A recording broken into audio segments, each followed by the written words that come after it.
పరిచర్య చేయడానికి మన సంఘ పెద్ద యోహాన్ అన్న గారు మన మధ్యలో ఉన్నారు. అన్న గురించి ఏం పరిచయం చేయని అవసరం లేదు. మన ఏరియాలో ఉండే అన్న వాక్యం చెప్పుదరా అని పిలుస్తేనే లక్షణంగా రెడీ వస్తానని అన్న ఎంతో సంతోషంగా చెప్పాడు. అన్నగారిని వాక్యం పంచుకోవాల్సిందిగా కోరుతున్నాము.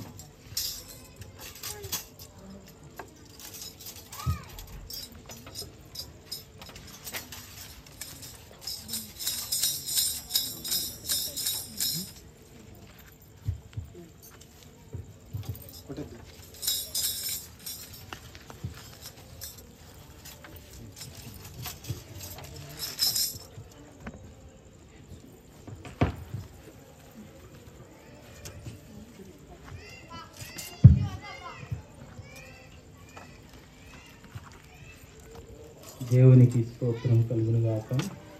ఆమేన్.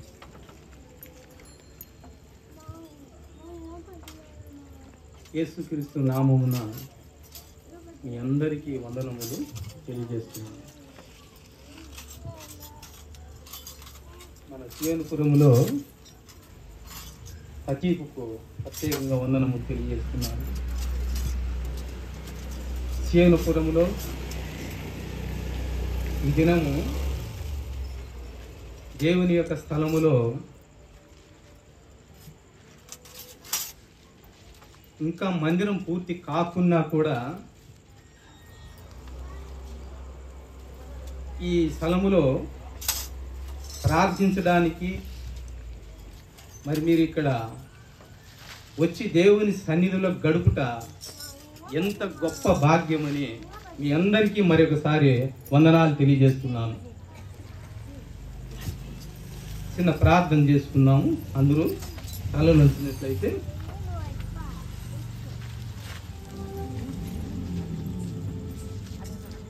పరిశుద్ధుడైన తండ్రి, మహోన్నతుడా, మహాగణుడు అయిన దేవ, మా పరమ తండ్రి, స్తోత్రాలు, వందనాలు, కృతజ్ఞతాస్తుతులు చెల్లిస్తున్నాము నాయన. ఈ పరిశుద్ధ దినము సాయంకాలమున ప్రభా, నీ మందిరము, నీ స్థలము, ఈ పరిశుద్ధ స్థలములోనైనా మేమందరం ప్రభా చేరి నిన్ను స్తుతించుచున్నాం. మా ప్రియ తండ్రి, మా అందరితో మాట్లాడండి ప్రభా. నీ మాటలు నా నోట ఉంచున్నాయి. కడుపులో నుండి జీవజల నదులు పాదులకు బిగ్గరగా చేసిన తండ్రి, నీకు స్తోత్రాలు చెల్లిస్తున్నాం. మా ప్రియ తండ్రి, ఈ ప్రార్థన కూటమి అయిపోయినంత వరకు ప్రభు, ముగిసినంత వరకు నాయన మా మధ్య మీరు సంచరించమని ప్రార్థిస్తున్నాం. మా ప్రియ తండ్రి, కరుణించండి నాయన, కటాక్షించండి నాయన.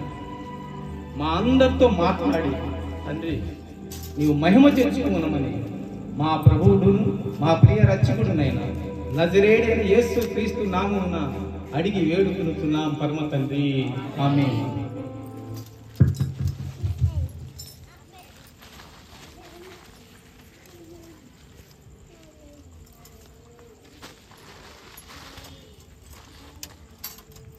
పరిశుద్ధ గ్రంథము నుండి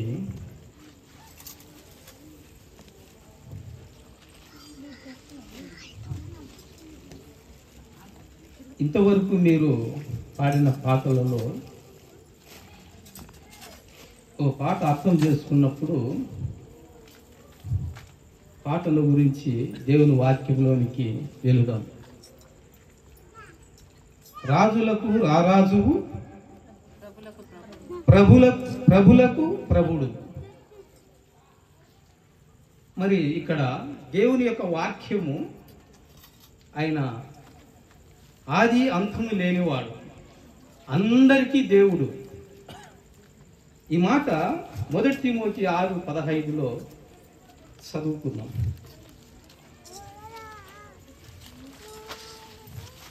1 తిమోతి 6:15 శ్రీమంతుడును అద్వితీయుడునగు సర్వాధిపతి యుక్త కాలముల యందు ఆ ప్రత్యక్షతను కనపరుచును. ఆ సర్వాధిపతి రాజులకు రాజును ప్రభువులకు ప్రభువునై ఉన్నాడు. దేవునికి స్తోత్రం. హల్లెలూయా. తర్వాత ఇంకొక మాట, ఆయన కన్నుల గురించి మనము మరి ఆయన నేత్రములు అగ్ని జ్వాల వలె ఉంటాయనే మాట మనము చదువుకున్న ప్రకటనలో 1:14 చదవండి. ఆయన తలయు చదువుమా. తల వెంట్రుకలను తెల్లని ఉన్నిన పోలినవై హిమమంత ధవలముగా ఉండెను. ఆయన నేత్రములు అగ్ని జ్వాల వలె ఉండెను. దేవునికి స్తోత్రం. అలాగే ఆరాధన గురించి కీర్తనాకారుడు 50వ కీర్తనలో చివరి వచనములో చదవండి మా. 50వ కీర్తన.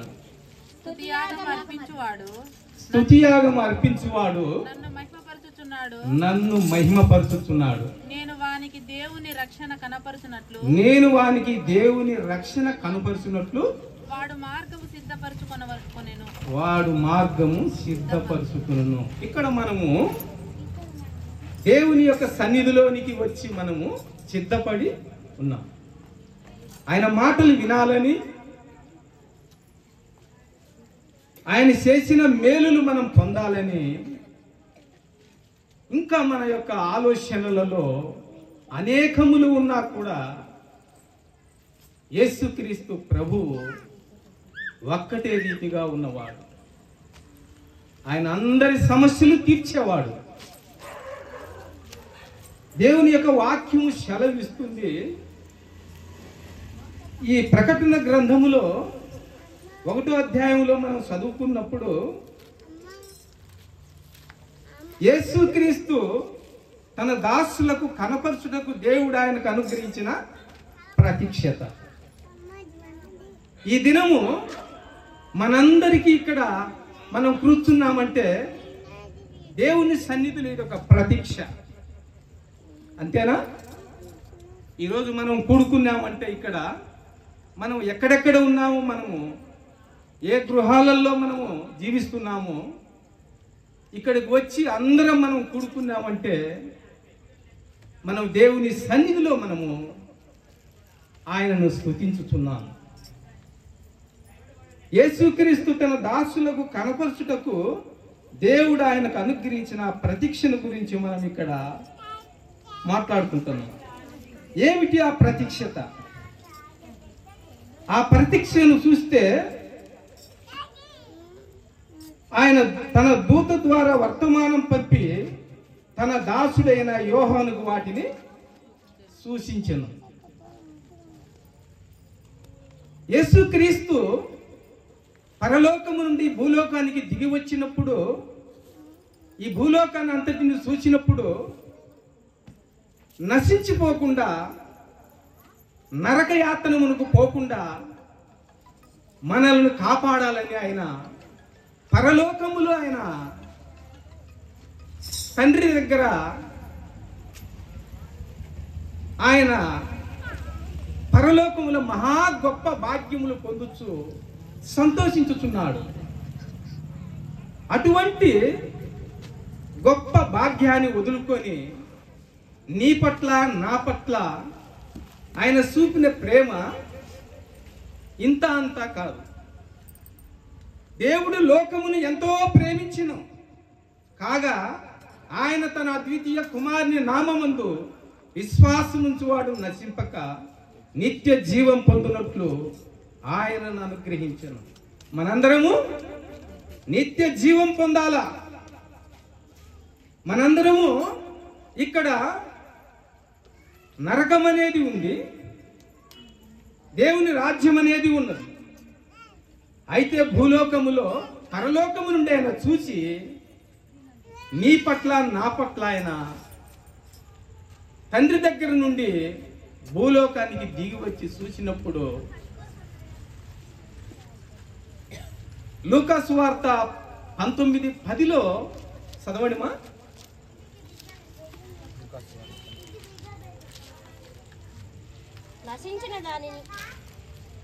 నశించిన దానిని వెదికి రక్షించుటకు వెదికి రక్షించుటకు మనిషి కుమారుడు వచ్చెనని అతనితో చెప్పెను. ఎంత గొప్ప మాట! దేవుడు మన పట్ల చూపిన ప్రేమ ఎంత గొప్పది! అతడు దేవుని వాక్యమును గూర్చియో యేసుక్రీస్తు సాక్ష్యమును గూర్చియో తాను చూచినంత మటుకు సాక్ష్యం ఇచ్చును. ఎవరైనా సాక్ష్యం ఇచ్చింది? యోహాను భక్తుడు. యోహాను భక్తుడు యేసుని గురించి సాక్ష్యం ఇచ్చేదానికి ఈ ప్రకటన గ్రంథములో 1వ అధ్యాయములో ఆయన తెలియజేస్తూ ఉన్నాడు. సమయము సమీపించినది గనుక ఈ ప్రవచన వాక్యములు చదువువాడును వాటిని విని ఇందులో వ్రాయబడిన సంగతులను గైకొను వారును ధన్యులు. ఇక్కడ వ్రాయబడిన మాట ఏందంట? సమయం సమీపించినది గనుక ఈ ప్రవచన వాక్యములు చదువువాడును వాటిని విని ఇందులో వ్రాయబడిన సంగతులను గైకొను వారు ధన్యులు. ఆ ధన్యతను మనం ఈ దినము అనుభవిస్తున్నాం. యేసుక్రీస్తు ప్రభువు మన నిమిత్తము ఆయన దరిద్రుడాడు. బీదలను పెంట కుప్పల మీద నుంచి పైకి లేవనెత్తే దేవుడు అని లేఖనాలు తెలియజేస్తూ ఉన్నాయి. కాబట్టి ఇక్కడ 4వ వచనములో చూస్తే యోహాను ఆసియాలో ఉన్న 7 సంఘములకు శుభమని చెప్పి రాయినది. వర్తమాన భూత భవిష్యత్తు కాలములలో ఉన్నవాడనియు ఆయన సింహాసనం ఎదుటున్న 7 ఆత్మల నుండి నమ్మకమైన సాక్షియు మృతులలో నుండి ఆది సంపుతుడుగా లేచిన వాడని భూపతులకు అధిపతినైన యేసుక్రీస్తు నుండి కృపా సమాధానములు మీకు కలుగునుగాక. ఎవరికి కలుగుతాడయ్యే? మనకందరికి మీకు కలుగునుగాక అని పరిశుద్ధ గ్రంథము సెలవిస్తూ ఉన్నది. ప్రియమైన దేవుని సంగమా, మనము రాత్రినక పగులనక మనము జీవించిన దినాలన్నీ మనము కష్టములో ఉంటాము. అయితే దేవుని సన్నిధిని మనము ఎప్పుడైతే మనము దేవుని సన్నిధిలోనికి వస్తామో అప్పుడు మనకు ఏం కలుగుతుంది? మనకు అనేక కష్టములలో ఉండాం, శ్రమలలో ఉండాం, ఇబ్బందులలో ఉండాం, అనేక రీతులుగా మనం జీవిస్తున్నాం. అయితే దేవుని వాక్యము శ్రమలో ఉన్నప్పుడు నెమ్మదినిస్తుంది. మనకి ఇంట్లో నెమ్మది ఉంటుందా? మరి ఎక్కడన్నా పని చేసినప్పుడు నెమ్మది ఉంటుందా? పోనీ మనం ఏదైనా దూర ప్రయాణం చేస్తే అలిసిపోయి ఏదైనా మళ్ళా ఒక చెట్టు కింద కూర్చుంటే కూడా నెమ్మది ఉంటుందా? ఇక్కడైతే దేవుని యొక్క వాక్యం మనం వినడానికి ఎప్పుడైతే మనము ఇంటి నుండి దేవుని స్థలానికి వచ్చి దేవుని మందిరానికి వచ్చి మనం దేవుని వాక్యం వింటామో ఆ వాక్యం ద్వారా మనకు నెమ్మదిని వస్తుంది. శ్రమ కలిగినప్పుడు నెమ్మది వస్తుంది, బాధ కలిగినప్పుడు దేవుని వాక్యము ఆదరిస్తుంది. దేవుని వాక్యము ఆదరిస్తుంది. అందుకే దేవుని యందు భయభక్తులు కలిగిన వారు కీర్తనాకారుడు 16వ సంకీర్తన 3వ వచనములో చెప్తాడు. దేవుని వాక్యం సెలవిస్తుంది. బాగా గమనించండి, ఏమాత్రం కూడా సమయాన్ని వృధా చేసుకోవద్దు. వీలు చదువుమా. నేను ఇలాగును ఉందును, భూమి మీదనున్న భక్తులే శ్రేష్ఠులు, వారు నాకు కేవలం నాకు ఇష్టలు. ఎంత దేవుడు మెచ్చుకుంటున్నాడో చూడండి. ఆ భక్తి అన్నది ఎలా కలుగుతుంది? భక్తి అనేది ఎలా కలుగుతుంది? భక్తి ఎప్పుడైతే మనము దేవుని సన్నిధిలోనికి పరిశుద్ధ గ్రంథం చేతికి తీసుకుంటామో, అందులో ఉన్న మర్మములు దేవుని వాక్యం చదివినప్పుడు మనకు భక్తి అనేది ఆ గ్రంథములో మనకు చూపిస్తుంది. లోకములో అనేక గ్రంథాలు ఉన్నాయి, కానీ ఈ గ్రంథము పరిశుద్ధ గ్రంథం. ఈ పరిశుద్ధ గ్రంథము ప్రత్యేకమైనది. సర్వ సృష్టికి ఇది ఆధారం. మనం ఏదైనా ఒక ఊరికి వెళ్ళాలంటే ఆ ఊరి పేరు చెప్తేనే టికెట్ కొట్టేది. చెప్పకోకుండా మనం అట్లే కూర్చుంటే ఏమైపోతుంది? అతను ఎక్కడ టికెట్ కొట్టాలా, నువ్వు ఎక్కడికి చేరాలా, అది మనకు తెలియదు. కాబట్టి ఈ పులివెందుల ప్రాంతం నుండి కడప ప్రాంతం వరకు వెళ్ళినప్పుడు చాలా ఊర్లు ఉన్నాయి. నువ్వు ఎక్కడ దిగాలనో, నువ్వు ఎక్కడ ఎక్కినావో కరెక్ట్గా కండక్టర్ టికెట్ కొడతాడు. అదే రీతిగానే జీవ గ్రంథము నువ్వు ఎండిపోకుండా, నీ జీవితం నశించిపోకుండా నిన్ను బ్రతికిస్తుంది. ఇక్కడ బ్రతకడమే కాదు, దేవుని రాజ్యానికి చేరుస్తుంది. బాధలో నెమ్మదినిస్తుంది. వాక్యం హృదయంలో ఉంచుకుంటే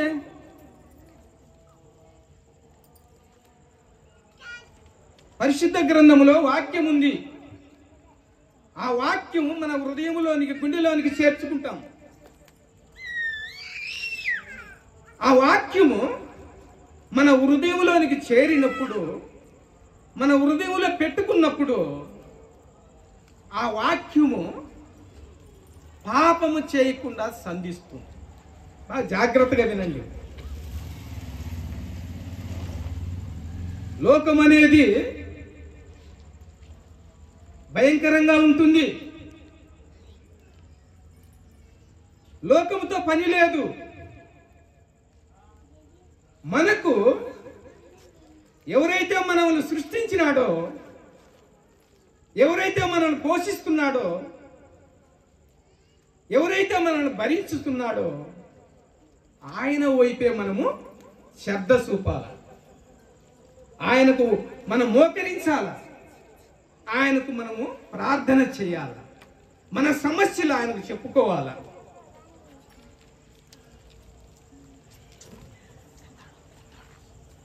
పరిశుద్ధ గ్రంథం సెలవిస్తుంది, రాజులను నమ్ముకున్నట కంటే యెహోవాను నమ్ముకున్నట మేలు.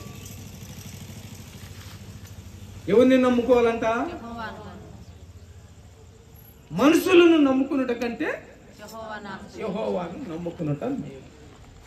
దేవుని గ్రంథము సెలవిస్తుంది. తర్వాత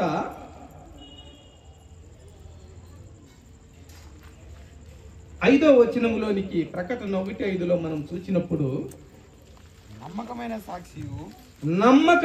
సాక్షియు మృతులలో నుండి ఆది సంభూతుడుగా లేచిన వాడును భూపతులకు అధిపతియునైన యేసుక్రీస్తు నుండి కృపా సమాధానములు మీకు కలుగును గాక. కృపా సమాధానములు మీకు కలుగును గాక. అపోస్తుడైన పౌలు భక్తుడు ఆయన పరిశుద్ధ గ్రంథములో పత్రికలు రాసినాడు. నీ కృప నాకు చాలును, దేవుని వాక్యం సెలవిస్తుంది. ఆయన ప్రయాసపడినాడు. ఆయన ఎంతో కష్టపడినాడు. పరిశుద్ధ గ్రంథము సెలవిస్తుంది. ఇక్కడ 7వ వచనం, ప్రకటన 1వ అధ్యాయం 7వ వచనం. ఇదిగో ఇదిగో ఆయన మేఘారుడై వచ్చుచున్నాడు. ఇదిగో ఆయన మేఘరూరుడై వచ్చుచున్నాడు. ప్రతి నేత్రము ఆయనను చూచును. ప్రతి నేత్రము ఆయనను చూచును. ప్రతి నేత్రము ఆయనను చూచును. ఆయనను పొడిచిన వారును ఆయనను పొడిచిన వారును చూచెదరు. భూజనులందరూ ఆయనను చూచి రొమ్ము కొట్టుకుందురు. అవును, ఆమేన్. ఇక్కడ దేవుని వాక్యం సెలవిస్తుంది. ఇదిగో ఆయన మేఘరూరుడై వచ్చుచున్నాడు. ప్రతి నేత్రం ఆయనను చూచును. ఆయనను పొడిచిన వారును చూచెదరు. భూజనులందరూ ఆయన చూచి రొమ్ము కొట్టుకుందరు. భూజనులందరూ చూచి ఆయన రొమ్ము కొట్టుకుందరు. అది రాకడలో జరుగుతుంది. తర్వాత 8వ వచనములో అల్పయో ఒమేగయో నేనే, వర్తమాన భూత భవిష్యత్తు కాలములలో ఉండువాడును నేనే అని సర్వాధికారి దేవుడు నగు ప్రభువు సెలవిస్తున్నాడు.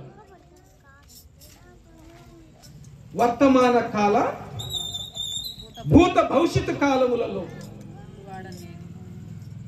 ఉండువాడును నేనే అని సర్వాధికారి దేవుడు నగు ప్రభువు సెలవిస్తున్నాడు. యోహాను సువార్త 14:6లో కూడా చెప్తాడు. సంఘానికి యేసుక్రీస్తు ప్రభు చెప్తున్నాడు. యేసు నేను మార్గమును సత్యమును జీవమును నా ద్వారానే తప్ప ఎవడును తండ్రి యొద్దకు రాడు. ప్రియమైన దేవుని సంఘమా, దేవుని వాక్యము మన హృదయములో చేర్చుకుంటే ఏం జరుగుతుంది? పాపము చేయకుండా సంధిస్తుంది. ఎప్పుడైతే దేవుని యొక్క వాక్యం మన హృదయములో చేర్చుకుంటామో పాప కార్యములు పరిశుద్ధాత్ముడు తెలియజేస్తాడు. ఇది పాపము అని. ఎవరు తెలియజేస్తారంట? పరిశుద్ధాత్ముడు. ఎప్పుడైతే మనం ప్రార్థన చేస్తామో ఆ ప్రార్థన ఆలకించే దేవుడు. ఆ ప్రార్థన వృధా కాదు. ప్రార్థన అన్నది చాలా ప్రాముఖ్యం. దేవుని యొక్క వాక్యము యోహాను సువార్త 14:6లో చెప్పినట్టు యేసు నేనే మార్గమును సత్యమును జీవమును, నా ద్వారానే తప్ప ఎవడను తండ్రి యొద్దకు రాడు. ఎప్పుడైతే మనం యేసుక్రీస్తు ప్రభువుని నమ్ముకుంటామో మనకు తీర్పు ఉండదు. ఎందుకంటే ఆయన భూమి యందును పరలోకమందును సర్వాధికారం కలిగిన వాడు. భూమి మీద ఆయనకు సర్వాధికారం ఉంది, పరలోకములో సర్వాధికారం ఉన్నది. కాబట్టి దేవుడు మీరు ప్రార్థన చేస్తే మీ ప్రార్థన అనేది ఫలించడానికి ఆయన మీ మధ్యలోనే ఆయన నిలవబడి ఉన్నాడు. ఎవరి మధ్యలో నిలవబడి ఉన్నాడు? 2, 3 నా నామమును ఎక్కడ ధ్యానించెదరో వారి మధ్య నేను ఉందును. తర్వాత ఆయన చెప్పే మాట ఎటువంటి మాటలు అంటే ముత్యములు లాంటివి. ఆ మాటలు అమూల్యమైన మాటలు, సత్యమైన మాటలు. దేవుని యొక్క వాక్యము తర్వాత వచనములో చూస్తే 9వ వచనం, మీ సహోదరుడును యేసును బట్టి కలుగు శ్రమలోను రాజ్యములోను సహనములోను పాలివాడునైన యోహానును నేను దేవుని వాక్యము నిమిత్తమును యేసును గూర్చిన సాక్ష్యము నిమిత్తమును పద్మాసు దీపమున పరవాసినైతిని. ఆయన మన పట్ల చూపిన ప్రేమ ఎంతో గొప్పది. కాబట్టి ఆయన యేసును బట్టి కలుగు శ్రమలోను రాజ్యములోను సహనములోను పాలివాడునైన యోహాను నేను దేవుని వాక్యము నిమిత్తమును యేసును గుర్చిన సాక్ష్యము నిమిత్తమును పద్మాసు దీపమున పరవాచినైతిని. దేవునికి స్తోత్రం. హల్లెలూయా. 10వ వచనమునైనా చదవండి. ప్రభువు దినమందు ఆత్మవశుడునై ఉండగా బూరధ్వని వంటి గొప్ప స్వరము నీవు చూచుచున్నది పుస్తకములో రాసి ఎఫెసు స్మర్న పెర్గం తుయతైర్ సార్దీస్ ఫిలదెల్ఫియు లవోదికయు అను 7 సంఘములకు పంపమని చెప్పుట నా వెనక వింటిని. ఇందులో ఏమర్థమైతుంది మనకు? ఇక్కడ వ్రాయబడిన మాట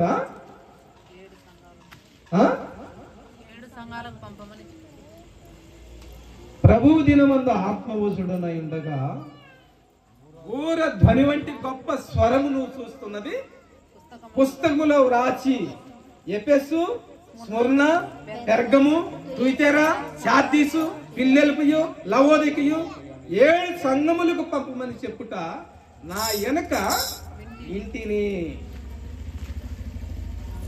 ఈ లేఖన సత్యములను మనము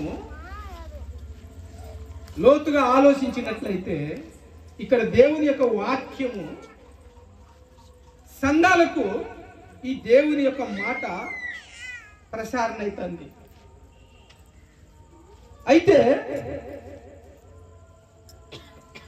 నాతో మాట్లాడుతున్న స్వరం ఏమిటో అని చూడ తిరిగి తిని యోహాన్ అంటాడు. నాతో మాట్లాడుతున్న స్వరం ఏమిటో అని చూడ తిరిగి తిని తిరగగా 7 సువర్ణ దీపస్తంభములను ఆ దీపస్తంభముల మధ్య మనిషి కుమారుని పోలిన ఒకరిని చూసి తిని. చూడండి, ఎప్పుడైతే ఆయన వెనక ఏమిటి స్వరం అని చూసినప్పుడు ఆయన 7 సువర్ణ దీపస్తంభములను ఆ దీపస్తంభముల మధ్య మనిషి కుమారుని పోలిన ఒకని చూసి తిని. ఆయన తన పాదముల మట్టునకు దిగుచున్న వస్త్రం ధరించుకొని రొమ్మునకు బంగారు దట్టి కట్టుకొని ఉండెను. ఆయన తల వెంట్రుకలను తెల్లని ఉన్నని పోలినవయి హిమమంత ధవలముగా ఉండెను. ఆయన నేత్రములు అగ్ని జ్వాల వలె ఉండెను. ఆయన నేత్రములు అగ్ని జ్వాల వలె ఉండెను.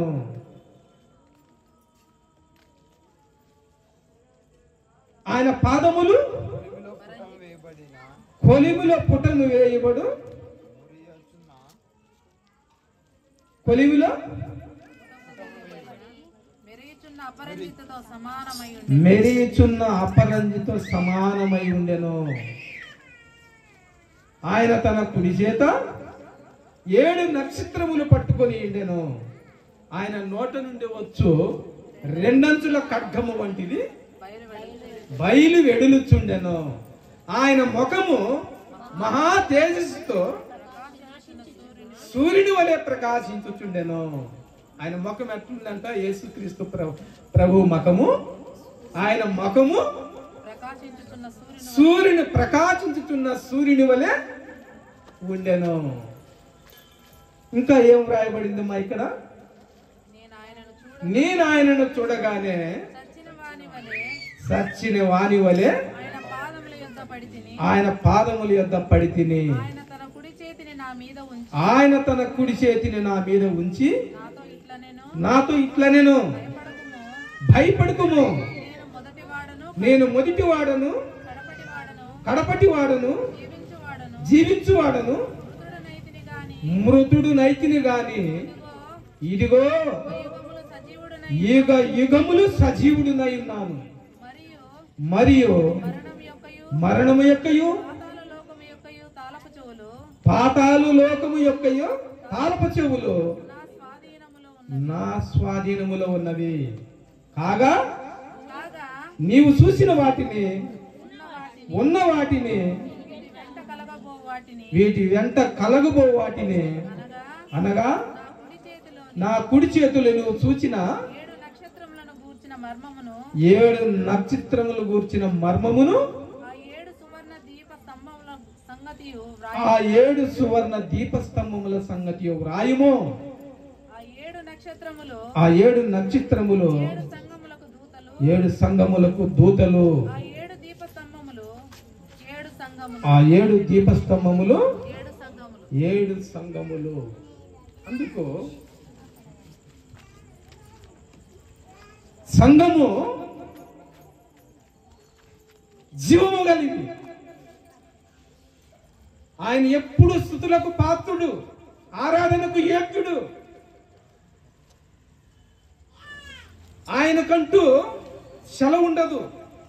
నిత్యము ఆయన కెరీబుల్ సెరీబుల్ దేవదూతల చేత ఆయన స్తుతులకు పాత్రుడు.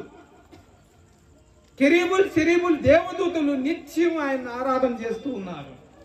మనమైతే ఆదివారం రోజున ఇక్కడ కూడుకొని ఉన్నాం. ఆయన రాత్రి అనక పగులనక నిత్యము దేవదూతల చేత కెరీబుల్ సెరీబుల్ దేవదూతల చేత ఆయన నిత్యము స్తుతులతో పొగడబడుచున్న దేవుడు. దేవునికి స్తోత్రం. హల్లెలూయా హల్లెలూయా. తర్వాత ఇంకొక వాక్యం చదువుకొని ముగించుకున్నాం.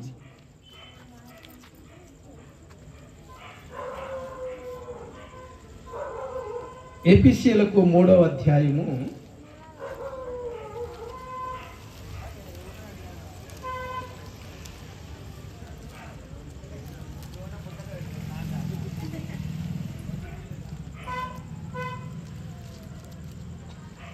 17వ వచనం నుండి చదువుతున్నాం. కాబట్టి మీ నిమిత్తమై నాకు వచ్చిన శ్రమలను చూచి మీరు అధైర్యపడవద్దని వేడుకొనుచున్నాను.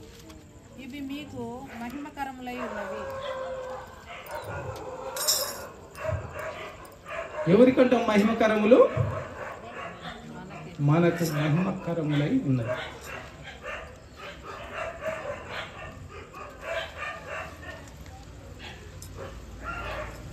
కాబట్టి మీ నిమిత్తమై నాకు వచ్చిన శ్రమలను చూచి మీరు అధైర్యపడవద్దని వేడుకొనుచున్నాను. ఇవి మీకు మహిమకరములై ఉన్నవి. అందుకు పరిశుద్ధుడైన పౌలు భక్తుడు చెప్తున్నాడు. పరిశుద్ధుడైన పౌలు భక్తుడు ఆయన ఏం చెప్తున్నాడంటే 14వ వచనం, ఈ హేతువు చేత పరలోకమందును భూమి మీదను ఉన్న ప్రతి కుటుంబము ఏ తండ్రిని బట్టి కుటుంబం అని పిలువబడుచున్నదో ఆ తండ్రి ఎదుట నేను మోకాళ్ళుని మీరు అంతరంగపు పురుషుని యందు శక్తి కలిగి ఆయన ఆత్మ వలన బలపరచబడినట్లుగాను క్రీస్తు మీ హృదయములలో విశ్వాసము ద్వారా నివసించినట్లుగాను తన మహిమైశ్వర్యము చొప్పున మీకు దయచేయవలననియు మీరు దేవుని సంపూర్ణత యందు పూర్ణులగునట్లుగా ప్రేమ యందును వేరు పారి స్థిరపడి సమస్త పరిశుద్ధులతో కూడా దాని వెడల్పు పొడుగు లోతు ఎత్తు ఎంతో గ్రహించుకొనుటకును జ్ఞానమునకు మించిన క్రీస్తు ప్రేమను తెలుసుకొనుటకును తగిన శక్తి గల వారు కావాలనని ప్రార్థించుచున్నాను.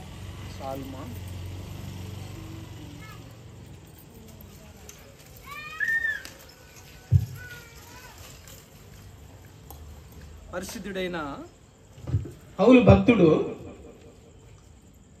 మనమైతే పిల్లల పట్ల భర్త పట్ల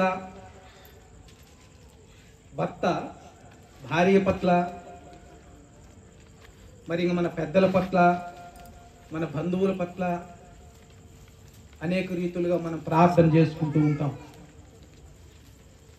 ఏంటి కారణము? ఎక్కడ సమస్యలు వస్తాయో, ఎక్కడ ఇబ్బంది జరుగుతుందో, మన కుటుంబం ఏమైపోతుందో, మనకంటూ ఇబ్బంది కలగకూడదు, సమస్య రాకూడదు. చిన్నోడా పెద్దోడా ప్రార్థన చేసుకున్నావా, అమ్మ ప్రార్థన చేసుకున్నావా, ఒకరినొకరు మనం హెచ్చరికలు చేసుకుంటూ ఉంటాం. ఇక్కడ ఏముంటాడంటే పరిశుద్ధుడైన పౌలు భక్తుడు చెప్తున్నాడు, కాబట్టి మీ నిమిత్తమయ్యి నాకు వచ్చిన శ్రమలను చూసి మీరు అధైర్యపడవద్దని ఏడుకొనుచున్నాను. ఇవి మీకు మహిమకరములై ఉన్నవి. ఈ హేతువు చేత పరలోకమందును భూమి యందును, ఎక్కడంట? పరలోకము యందును భూమి యందును. ముందు ఎక్కడున్నాడు ఆయన? ఫస్ట్ సజీవంగా ఉన్నప్పుడు అపోస్తుడైన పౌలు భక్తుడు ఇవన్నీ సంఘాలకు విస్తరించినట్లు లేఖనాలు రాసినాడు. ఈ దినం మనం ఆ లేఖనాలు చదువుకుంటూ ఉన్నాం. మనం ఆ లేఖనాలు మనం చదువుతూ ఉంటే మనకు జ్ఞానం కలుగుతూ ఉంది, నెమ్మది కలుగుతూ ఉంది. ఈ వాక్యం మనల్ని ఆదరిస్తూ ఉన్నది. అయితే ఇక్కడ ఈ హేతు చేత పరలోకమందును భూమి మీదను ఉన్న ప్రతి కుటుంబము ఏ తండ్రిని బట్టి కుటుంబం అని పిలువబడుతున్నదో ఆ తండ్రి ఎదుట నేను మోకాళ్ళు ఊని మీరు అంతరంగ పురుషుని యందు శక్తి కలిగి ఆయన ఆత్మ వలన బలపరచబడినట్లుగాను క్రీస్తు మీ హృదయములలో విశ్వాసము ద్వారా నివసించినట్లుగాను. ఎక్కడంట? మన హృదయములలో. ఎవరంట విశ్వాసముతో? క్రీస్తు. క్రీస్తు మీ హృదయములలో విశ్వాసము ద్వారా నివసించినట్లుగాను. ఏమ్మా, మనం ఏదన్నా ఈ ఊరు నుండి ఎక్కడికన్నా వెళ్తే, అయ్యా మీరు ఎక్కడ కాపురం చేస్తారు, ఎక్కడ మీరు నివాసం చేస్తారు, మీరు ఎక్కడ నివాసం చేస్తారు, ఎక్కడ మీరు ఉన్నారు అని అన్ని మనము అడ్రస్లన్నీ కనుక్కుంటాం. ఇక్కడ ఏమంటానంటే అపోస్తుడైన పరిశుద్ధుడు అయిన పౌలు భక్తుడు మాట్లాడుతున్నాడు. ఇక్కడ మాట్లాడే మాట మనం బాగా అర్థం చేసుకోండి. ఆ తండ్రి ఎదుట నేను మోకాళ్ళు ఊది, చూడండి, ఆయన భూమి మీద మోకాళ్ళు వంచి భూమి యందును పరలోకము యందును ఏ తండ్రిని బట్టి కుటుంబం అని పిలువబడుతున్నదో ఆ తండ్రి ఎదుట నేను మోకాళ్ళు ఊని ప్రార్థన చేస్తున్నాడంట మన పట్ల. ఎవరి పట్ల చేస్తున్నాడంట? మన పట్ల. ఆయన ఎంత పరిశుద్ధుడో ఇక్కడ వ్రాయబడిన మాట మనం అర్థం చేసుకుంటే, ఏ తండ్రిని బట్టి కుటుంబం అని పిలువబడుతున్నదో చూడండి. ఈ భూమి మీద ఎన్ని కుటుంబాలు ఉన్నాయి? భూమి ఎంత? మనం ఒక ఏటుకు అబ్బా నేను క్రీస్తుని నమ్ముకున్నాను అంటాం, నేను ప్రభువుని నమ్ముకున్నాను అంటాం. ఇంకా ఏరియా వాళ్ళు వచ్చే మనము అవకాశం ఏమో శాంతి వాళ్ళు ఏంది లేని మనం త్రోసివేస్తాం. ఇక్కడైతే ఆయన ఏం చేస్తాడంట? పరిశుద్ధుడైన పౌలు భక్తుడు మోసారి చదవాడు 14 వచనం. ఈ హేతువు చేత పరలోకమునందును భూమి మీదను ఉన్న ప్రతి కుటుంబము ఏ తండ్రిని బట్టి కుటుంబం అని పిలువబడుతున్నదో ఆ తండ్రి ఎదుట నేను మోకాళ్ళుని మీరు అంతరంగ పురుషుని యందు శక్తి కలిగి ఆయన ఆత్మ వలన బలపరచబడినట్లుగాను క్రీస్తు మీ హృదయములలో విశ్వాసము ద్వారా నివసించినట్లుగాను తన మహిమ ఐశ్వర్యము చొప్పున మీకు దయచేయవలెననియో మీరు దేవుని సంపూర్ణత యందు పూర్ణులవునట్లుగాను ప్రేమ యందు ఏర్పారి స్థిరపడి సమస్త పరిశుద్ధులతో కూడా దాని ఎడలుపు పొడుగు లోతు ఎత్తు ఎంతో గ్రహించుకున్నటకును జ్ఞానమునకు మించిన క్రీస్తు ప్రేమను తెలుసుకున్నటకును తగిన శక్తి గల వారు కావాలననియో ప్రార్థించుతున్నాను. మనం ఏ శక్తి పొందుకోవాలంట? తగిన శక్తి గలవారము కావాలనని ప్రార్థించుతున్నాను. దేవునికి స్తోత్రం. ఈ కొద్ది వాక్యం దేవుడు ఆశీర్వదించునుగా. ఆమేన్.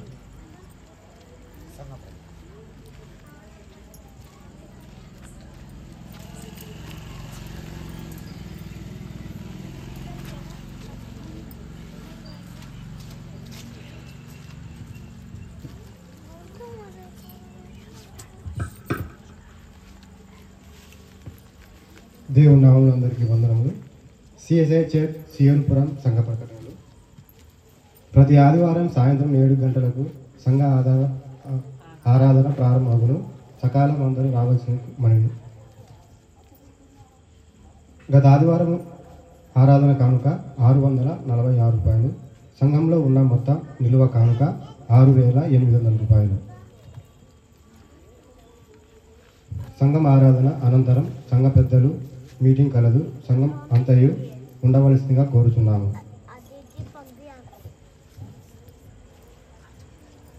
సౌండ్ సిస్టమ్ అరేంజ్ చేసిన యూత్ వారికి ధన్యవాదములు. సంఘం ఆరాధనలో వాక్యం అందించిన మన యోహాన్ గారికి వందనములు. ప్రకటనలు సమాప్తం.